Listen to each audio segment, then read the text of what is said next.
किसी गांव में रानी और रामू नाम के दो भाई बहन अपने माता पिता के साथ काफ़ी खुश रहते थे। वे काफ़ी हिम्मती और साहसी थे। उस गांव में यह अफवाह फैली हुई थी कि हवेली में एक चुड़ैल रहती है और सभी गांव वाले शाम के समय हवेली की तरफ जाने से डरते थे।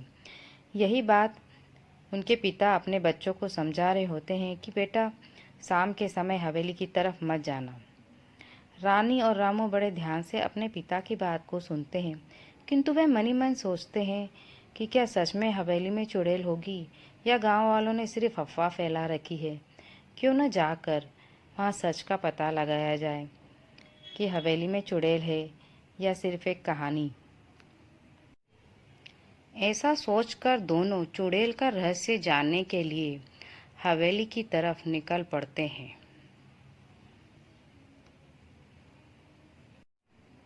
हवेली के बाहर पहुंचने पर उन्हें चुड़ैल के होने का एहसास नहीं होता है, पर दूसरी तरफ उन्हें चुड़ैल ऊपर से देख रही होती है।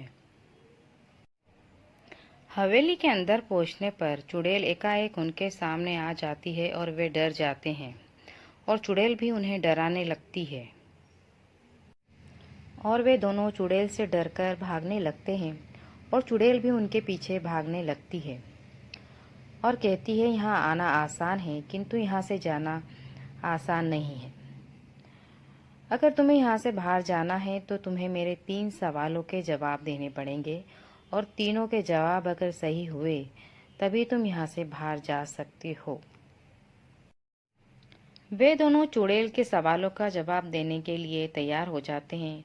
फिर चुड़ैल पहला सवाल पूछती है, बताओ वह क्या है जो सच्चाई बताता है पर बोलता नहीं है। रामू थोड़ा सोचता है और फिर बोलता है कि वह आईना है जो सच्चाई तो बताता है किंतु बोलता नहीं है। यह सुनकर चुड़ैल बोलती है, सही जवाब। इसके बाद वो दूसरा सवाल पूछती है कि वह कौन है जो बिना पंख के उड़ सकता है। रानी सोचकर जवाब देती है कि वह हवा है जो बिना पंख के उड़ सकती है। यह सुनकर चुड़ैल खुश हो जाती है और बोलती है, सही जवाब। फिर वह तीसरा सवाल पूछती है कि बताओ वह क्या है जो जितना अधिक लेते हैं उतना बड़ा होता जाता है। रामू कहता है, वह सांस है जिसको जितना अधिक लो वो उतनी बड़ी होती जाती है। यह सुनकर चुड़ैल कहती है, सही जवाब। तुमने मेरे तीनों सवालों के सही जवाब दिए हैं। तुम बहुत भाग्यशाली हो और अब तुम यहाँ से जा सकते हो।